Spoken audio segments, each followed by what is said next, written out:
Section 8 or food stamps no more. You going to high places. You unqualified.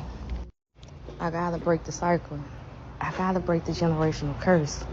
This not for me no more. I did this since I was 18. If you don't know me, I am Tanae Young, and I currently just moved me and my 3 kids to Raleigh, North Carolina, all alone as a single mother. So I don't want y'all to get confused because I see a lot of questions. I do bring in steady income. I am able to afford an apartment to live in. So I bring in steady income. But I also have a Section 8 voucher that I transported down here. I was 18, pregnant. They was like, the waiting list for Section 8 coming up. Go put your name on the list. So before I had a baby, my mama bought me a trailer. But guess what? I got that letter in the mail that you approved for Section 8. I got 2 kids by now. Sell that trailer. Go get free rent. I am currently 27 years old and been in Section 8 since I was 18. Free rent, living it up. But my biggest prayer, God, I don't want to depend on the government for nothing no more. I'm tired of living like that. I'm tired of who can come in my house every time I have a man. Hide your clothes. It's inspection day. You can't live here. You got to go live in the ghetto. You got to live in the projects. It's time I break the curse. I told my friend, I'm tired of living on Section 8. But girl, Section 8 a blessing. I wish I had it. Well, you can have it. I don't want it. God got something better for me. Well, be smart. Just take it as a plan B. So here I'm sitting in this meeting, signing my life away for the 8th time. So if you think I'm so inspirational, just know I have a plan B, a plan A, and a plan C. But I know my plan A gonna go as planned because God got something for me. But if you're thinking about transferring a voucher for Section 8, I try to record as much as I can, even the payment plans and stuff. If you just need it temporarily, baby, do what's best for you. But it's just not for me no more. I did it for years. It's time I break the curse. But I'll keep it for 60 days in case I need a plan B. God said, what I'm about to bring you, you're not even going to qualify for Section 8 or food stamps no more. You going to high places. You unqualified. So a few things here. The first thing is kind of what we see a lot of times. A lot of times, see, she got on the waiting list probably before she even needed it. She was still pregnant at the time she got on the waiting list. But she said that she got guidance that basically told her the earlier the better. Go ahead and get on this waiting list as early as possible. And it's almost like by the time you do need it, it'll hit. So a lot of people will apply for the waiting list or just other things when they don't need it because they're already projecting out into the future that they're going to need it, which I think is incredible. You had one and you were already applying on the Section 8 waiting list, and then somehow you had 2 more. How does this make sense? At 18, you were already applying for Section 8 and you were pregnant with your first child, and then you had 2 more kids. This is the abuse that I'm talking about. And then you see what she said. She said that her mother got her a trailer in the back. It's because typically when people are on the waiting list, they're not actually trying to work a job because they don't want to bring any income in.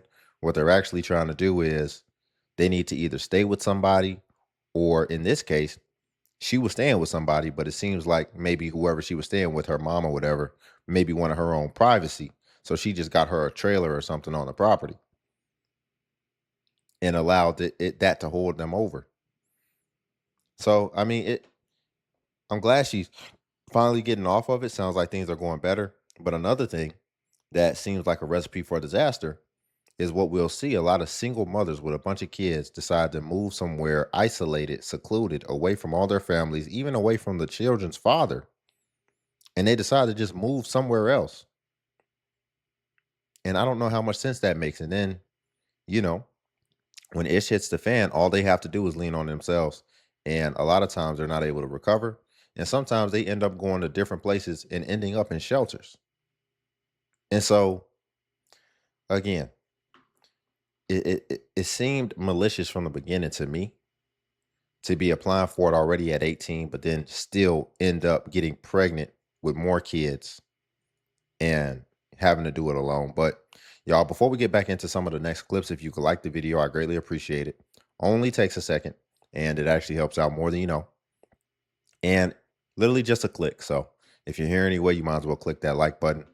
And also, if you can hype the video as well. And this is the one. Just because the government is helping you, Section 8 or whatever government assistance is helping you with your rent, because they're stabilizing it, you still have to pay. The better the job, the bigger the bucks. You feel me? The bigger the bucks, the more you have to help pay that rent. You have to pay your half. You might not have to pay all of it, thank God, but you still have to pay something. And it's not $25, it's not $50, it's not $7. This is not years ago. This is 2026. I hate when people think they know what they talking about. Because that's another thing. Oh, you don't even got that much money to pay. You getting evicted. I don't feel sorry for y'all. This is what Bree was saying. Like, girl, chill, relax. You're just like, you got your panties in a bunch because of your situation. Girl, who, like, now you want to try to downplay us. We don't got nothing to do with your situation. We did not tell you to leave your low income house to go. I don't know who house that is she living in. You got a house. You thought you could keep up with it. Now you just was complaining about how, damn, every time I get a work check, I can't even do nothing for my kids. My whole money, my whole check goes to my rent at this house. You can't do it no more, clearly. Why? Like, and just say that. Be real. Ain't nothing wrong with having help from the government. But people need to stop having a stigma that people is so fucking lazy. That nobody goes to work. Nobody does things. I don't feel like it's an issue when you have help with your rent, as long as you be productive. There's a lot of people that I know go to work and do things and have careers in the making is really thriving. Even though, yeah, I'm on Section 8, girl, but I gotta pay half because I got a good job. I work for this company, but I like it because they still help me, because rent high, I can't do it by myself. But I like, put respect on their name, put respect on my name, like, stop hating, like, girl, like, just like. So based off her accent, I'm thinking that she lives in New York, which New York rent is just New York rent. It just is what it is. But what it ultimately comes down to is ultimately how you strategize your own life. So what that means is maybe you don't, because I want us to take ownership. I want us to be able to strategize our own life effectively, our own situation, our own circumstance. So you're choosing to live in the most expensive state in the world, which, in my opinion, the prices reflect the way that they reflect, because I feel like if you want to live in New York, that's designated for people who are doing more well off, in my opinion, in general. Eventually, it has to get to the point to where it's like you have to make concessions. Either you're going to work as hard as you need to work because wherever it is that you are, you just like being there. Maybe there's memories, whatever. Or you may just have to go somewhere else where you would have a much better quality of life in the US. And the biggest thing that I see, because, okay, cool, whatever, rent stabilized stuff, cool. You need your rent stabilized for whatever the reason. All right, we don't have to touch that. But then what we do have to address is when we start to see the self inflicted wounds and the avoidable things that we don't have to put on ourselves that then make it even worse and then add even more urgency to the situation and almost make it an emergency, i.e., you'll be on Section 8, you'll be needing your rent stabilized, which is ultimately saying that you're not in a position to be able to even take care of yourself. But then we're having children and we're sabotaging our own lives and making it worse. If things are bad enough as it is, why do we make things worse? Why do we take out debt to go to concerts and to do all this type of thing? There's going to be concessions, and ultimately, you're going to be responsible for the way that you strategize your life and the way that you set your life up. And the beautiful thing is that a lot of people, or excuse me, the beautiful thing is that we all get a shot to where, at the very least, you get out here and it's just all you got to do is try to figure out how to take care of yourself. And you can strategize however you need to strategize to be able to meet those means. But then when people start doing impulsive things and adding to their life in I want to say negative way, because it's ultimately extracting from you even further, as opposed to adding to your life in ways that are improving things. When we see that happening, then that leads us to question, well, is it because things are just so hard? Because her whole point of this is just about the rent and all that, and that things are just high. For one, you can move, but also what we see in a lot of cases, are things so hard, or are you also doing things to contribute and make things hard on your own self as Because well? my rent is going up in 2 months. So people who are on voucher. Her caption says vouchers are starting to become a problem. So people who are on vouchers, it's starting to become a big fucking problem for me because my rent is going up in 2 months. I tried to negotiate with the bitch. She basically told me fucking no. And my thing is, these landlords, especially these private landlords, because I do not have rent stabilization because this is a private, is owned by private landlords. So it's like they think everybody is on vouchers and they're trying to get a bang for their buck. So I feel like they're slowly trying to kick people who work out. I think she lives in New York as well. And because she is adding Mom Zohran Mamdani. So I believe she also is in New York. Trying to kick people who work out. I feel like you're trying to kick people who work out, people who are in fixed incomes out because you want bitches who are on vouchers. And it's just unfair because it's just like there's a lot of people who aren't on vouchers. Where do you guys expect them to fucking go? To NYCHA. No, but seriously, Google is free. Most of the people that are on Section 8, that Section 8, they cannot move it. They can't go to another state with that Section 8. It's stuck. That's NYCHA Section 8. NYCHA Section 8 has a lot of people. City Thefts does not have a lot of people because guess what? A lot of the landlords, even the private ones, they don't want to take it because I've seen the complaints. They like, nah, HRA is late with the money. Y'all know the money's supposed to be on the first. Money not coming on the first. Money's coming after the first. We need our rent on time. NYCHA, I don't know if they're getting paid on time, but I know that NYCHA pays the rent. Okay, City Thefts, they pay the rent, but they may not pay that shit on time. So again, a lot of landlords are like, I'm not investing in someone who has a program. So you're lucky. Go get a NYCHA apartment. Go sign a NYCHA fucking application. You cannot sit there and again, y'all think that everybody in New York City is on Section 8. If they was on Section 8, they would have left New York City already with that voucher. They would have left Section 8 already with that voucher and got a house out far from New York. But everybody's not on fucking Section 8 in New York City. And not every landlord. New York is about to be an ish show. New York is about to be an ish show. Cooked. House tour. It sounds like a lot of people is able to exploit that in New York, and things is about to get even crazier. The caption says, house tour of subsidized housing. House tour of subsidized housing. No, none of you losers will ever be invited here. Let's go. 1, 5, 8, 4, 3. Stop. It just takes a second. Okay, what are we doing? This is the grand foyer. It's where we throw all the balls. Catch.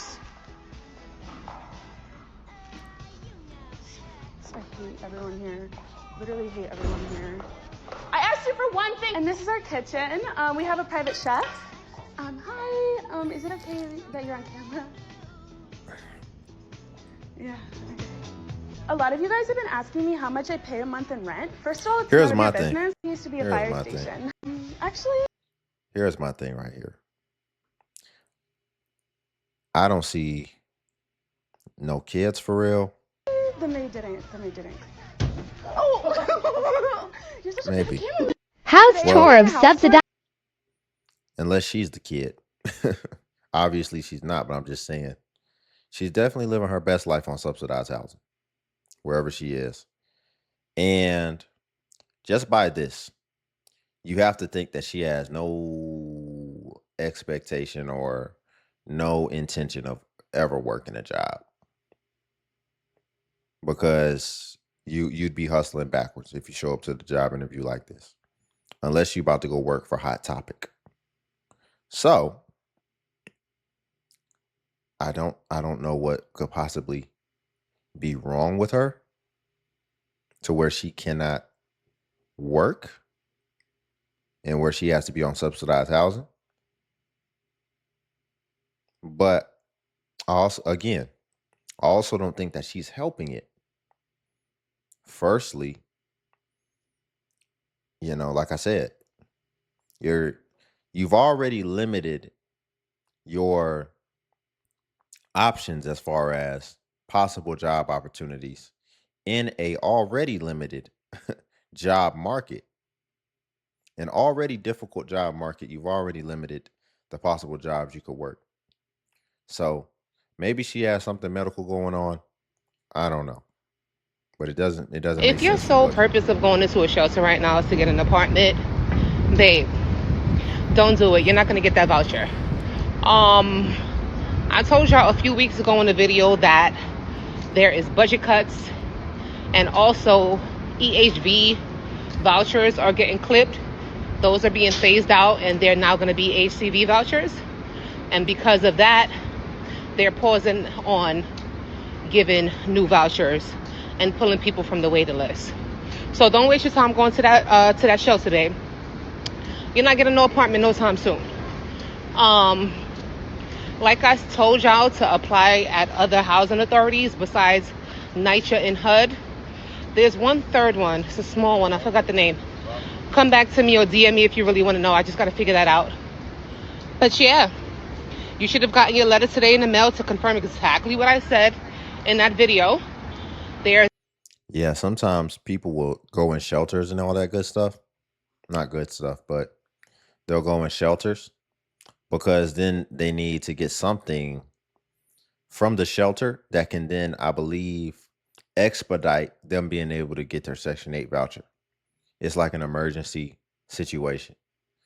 Somebody in the comments said, my rent is $2,300, soon to go up to $3,100, but I'm responsible for only 30%.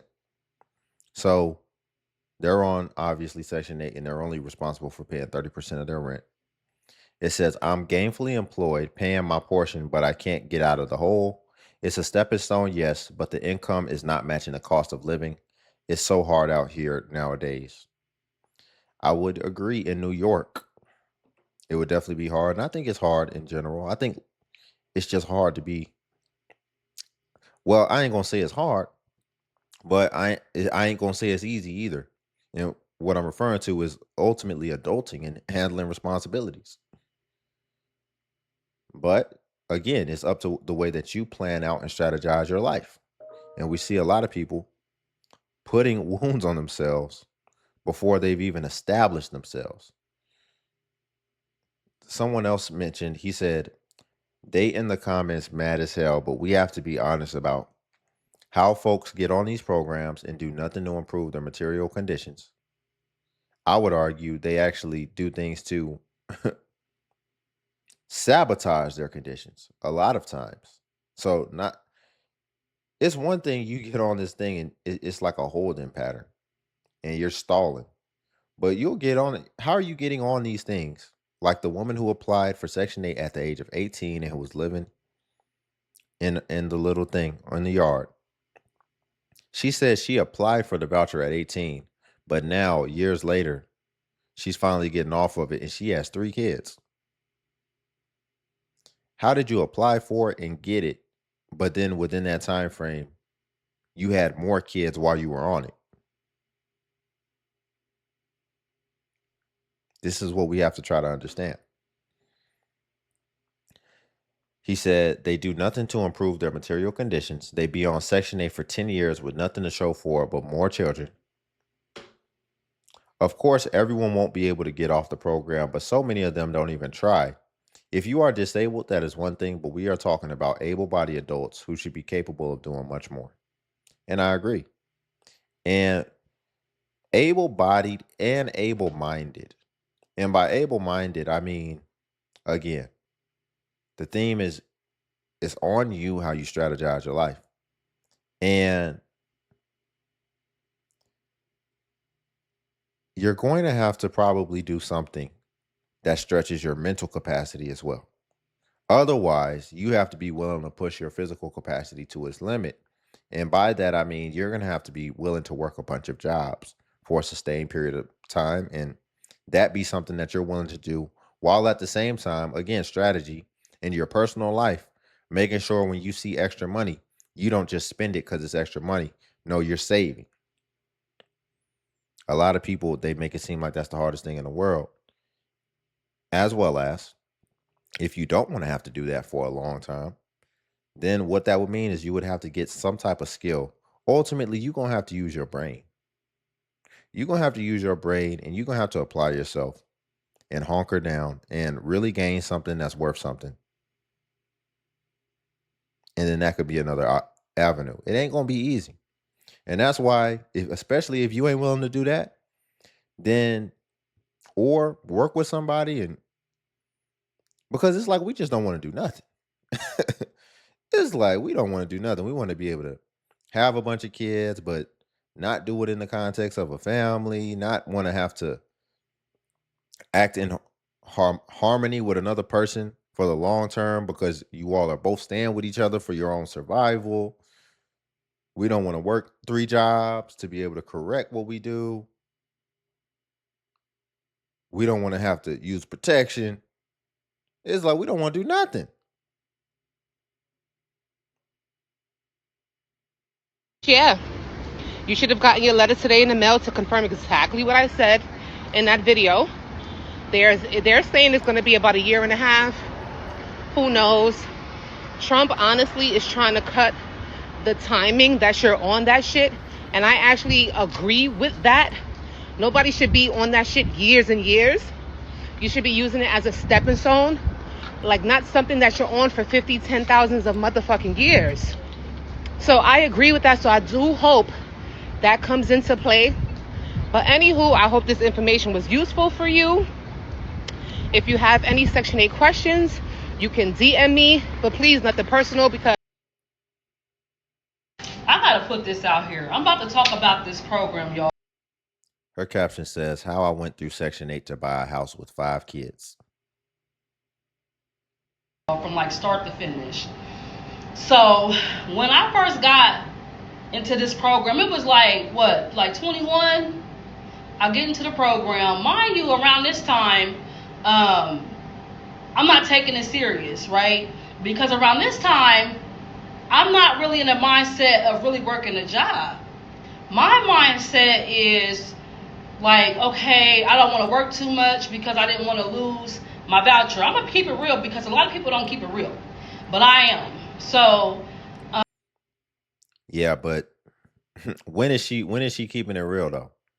When is she keeping it real? You keeping it real when it's already over and done with. You done already capitalized off of it. So yeah, it's a lot of people on these things presently, and they ain't going to keep it real. But this is a lot of people's sentiment. This woman just said she didn't want to work because it was going to mess up her benefits. She didn't even want to try because it was going to mess up her benefits. And ultimately, she didn't need it. And ultimately, what else? That can give an indication of her being egregious. She had 5 kids. That is not nothing to scoff at. That is a big deal. And that is intentional, in my opinion. That is a decision. When you have 5, even the first person, when you have 3, when you applied for the thing at 18, when you were pregnant at that time. You see what I mean? But then people are crazy for saying these things and, oh, people do work and all this. No, she just admitted it because she can admit it now because she don't need it no more.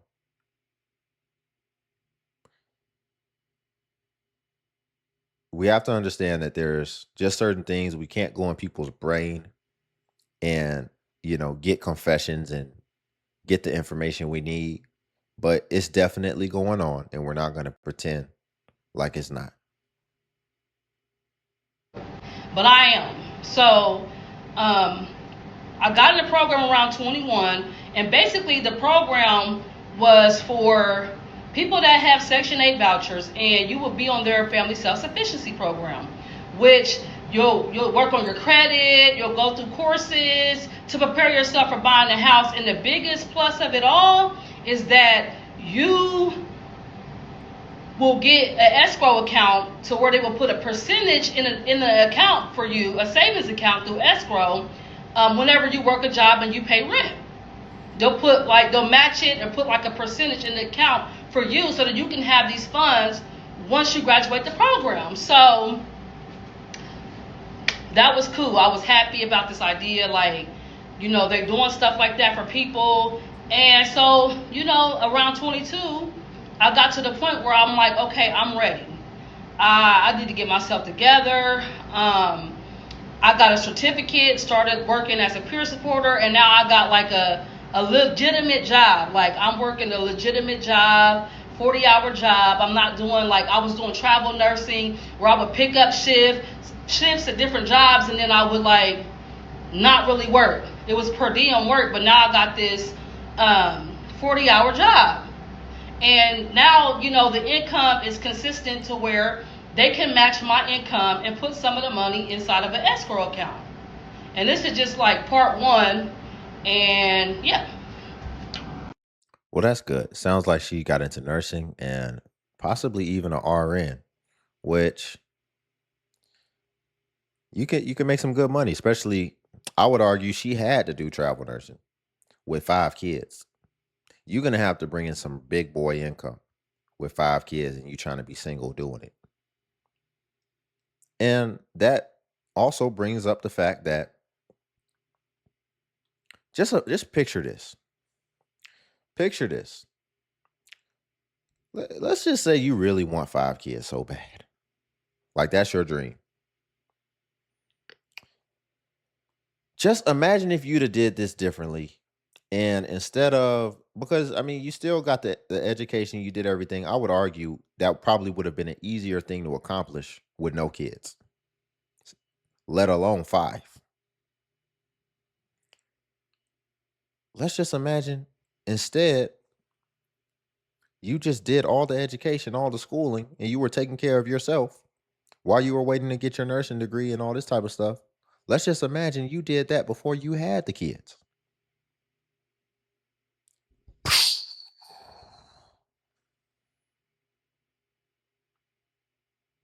And then let's say a year or two before, maybe you save before you have the kids.